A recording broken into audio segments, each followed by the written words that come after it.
Kia ora whānau, we've just been in Toitū Otago Settlers Museum and having a look at things that interest us. And the Women's Suffrage Exhibition. Come and have a look. Come and have a look. And so we've edited some things together, so you should enjoy this. You should. What if they don't? Then you can come and talk to this lady here on the street. Okay. Full of all the knowledges.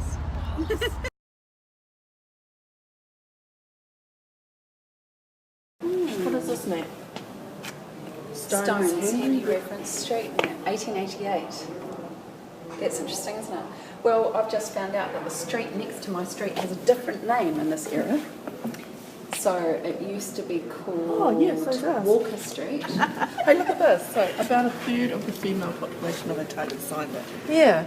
It's huge. Yeah. Compared to a fifth of the entire population. And a large number of signatories were gathered in South Dunedin particularly. Where's more information? Because Yeah, so that's that stuff that I was talking with Katie about, Yeah. and that she recommended we follow that link, the interview with Dot This Page. map broadly represents the locational spread of the more than 6,000 signatories. Oh, you can see that. Is your street on there? Oh, yeah. There's a few people on my street. On That's my block. interesting. Looks like people in my house may have signed it. well, it's always been my like block.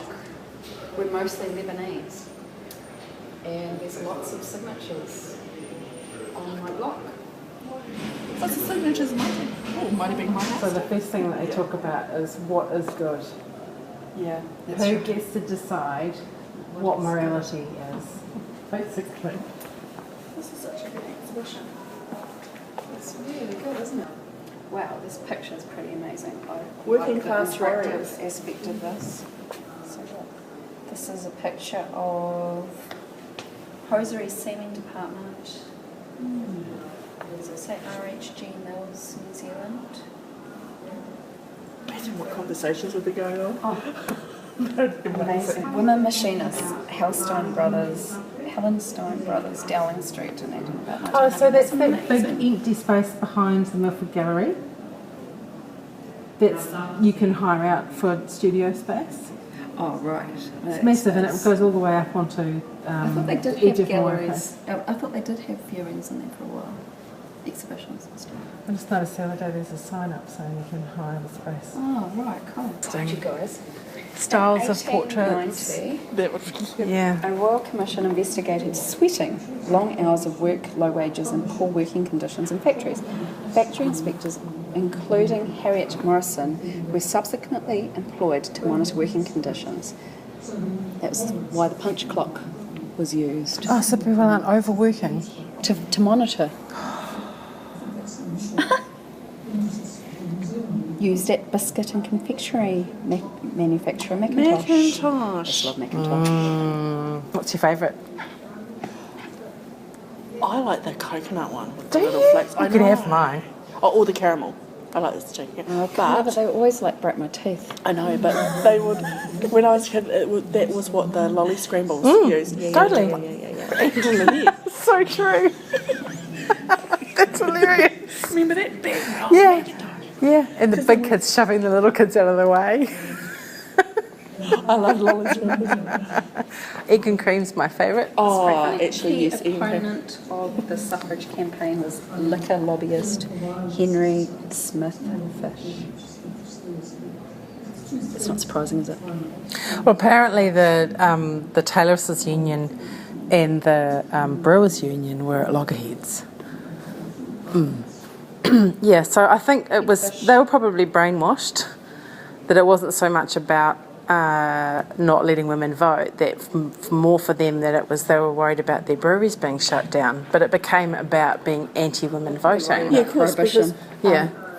and then when they did achieve the vote, and then that law, they lost it by 1%. It was the return serviceman, wasn't it? Yeah, exactly. That came. Yeah. Were either of you in the Girl Guides? No. I did brownies. Me too. And I remember the blankets at the In Hawke's Bay, the Hastings. yeah, so the Jubilees. My sister's was Yeah. the blanket. But I remember the blankets on the beds at. This is my era.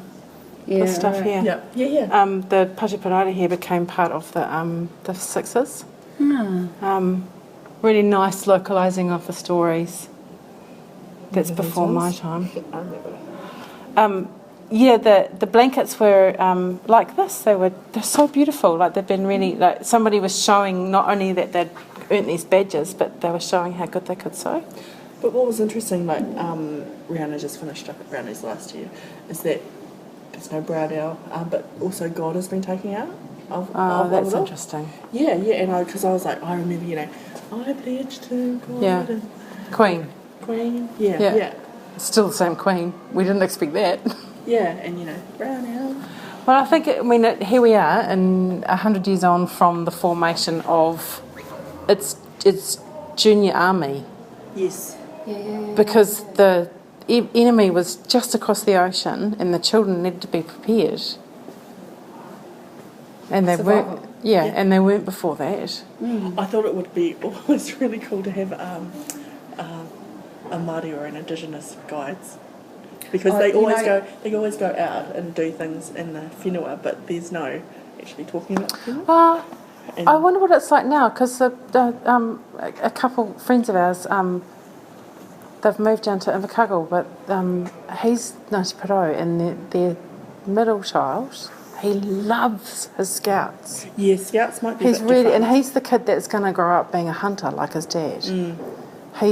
And both the boys are real outdoorsy like that, and they all love fishing. But the second boy in particular, he's just so into his bushcraft. Yes, but in very Anglo brownies and guides at the moment. Oh, what is this? Is it still? Yeah.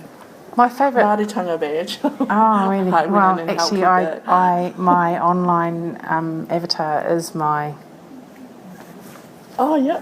is my brownie badge, and I love it that it says brownie guide.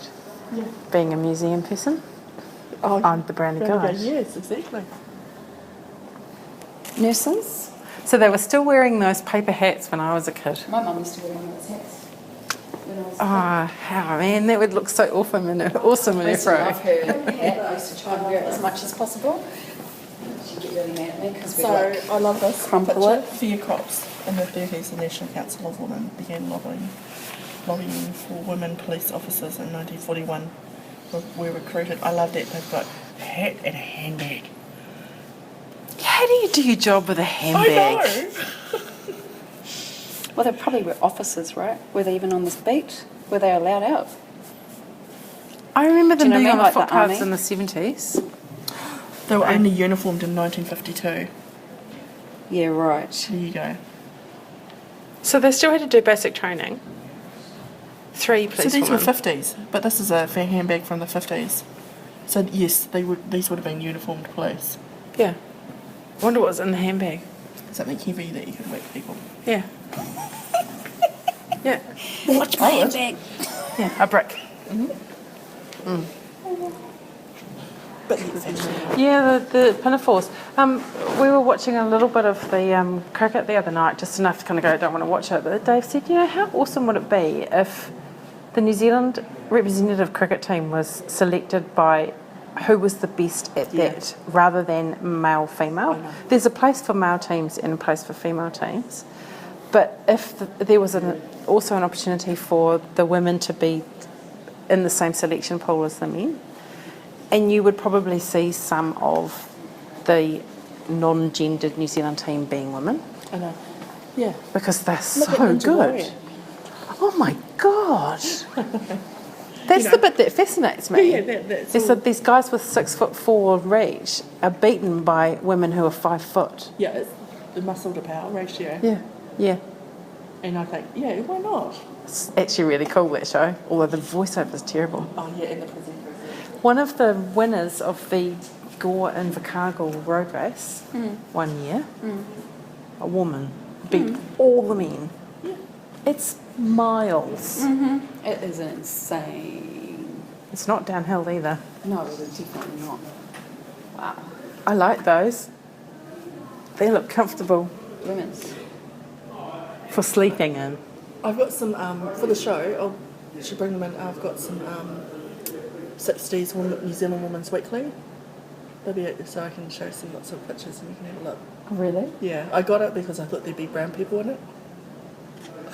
Did you find any? No, but the ads and I love the advertising and the word stories. It's really interesting that someone said that the promos for the podcast are quite Women's Weekly. I think that says a lot about the logo for this. That's the visual that has been your starting point too. We haven't created that. No. Oh, right. I see what you're saying. The Suffrage 125. Right. Yeah, I think it was It was the kind of fun like- aspect of the... I think it's hilarious. Which we were like Beauty and the do have Beast. fun. Remember Beauty and the Yes. Beast? Yeah, like that sort of sitting around Auntie Marama? talking about life and It things. was and an with a cup of agony tea. aunt thing. Yeah, agony aunt. Oh, right, because we got a cup of tea. Dougal, was it Dougal? Was so integral. That one too. But can't women have really intelligent, heavy conversations Yes. and That- have a cup of tea? Yeah. But isn't that what the afternoon teas were for? Yeah. Yeah. I Where mean, was it that aside we from saw competitive baking. Where was it we saw the dinner plate? The paper plate? It was in one of the discussions. Do you remember that? No. Why? Oh, maybe I saw it in a different one. We used to get one of these. Oh, in the copper. In a bit, in a copper. In the old farmhouse. They're worth a fortune now, those coppers. I've actually never seen the boiler. Oh, I've not the only ever boiler, seen yeah. the inside. Yeah. I haven't seen That's the really boiler. interesting. It was my dad's job to help his mum. Really? It's hard work. That's Yeah, awesome. he was the fourth child. Right. Yeah, my dad was never shy about helping mum with housework and stuff. Yeah, cool. He had That's done it really all his cool. life. That's really cool. Yeah, so I mean, I really do feel qualified to say that Yeah. that culture, everybody helped. Yeah. It may be an anomaly.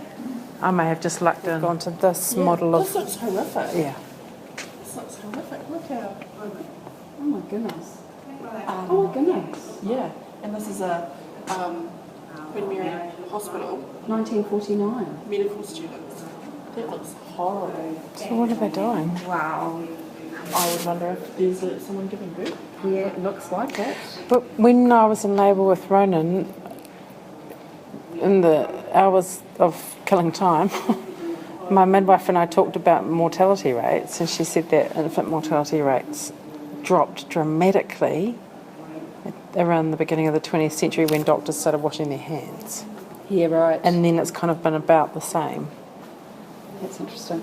So even with modern interventions, it still happens. Yeah. Yeah. Definitely.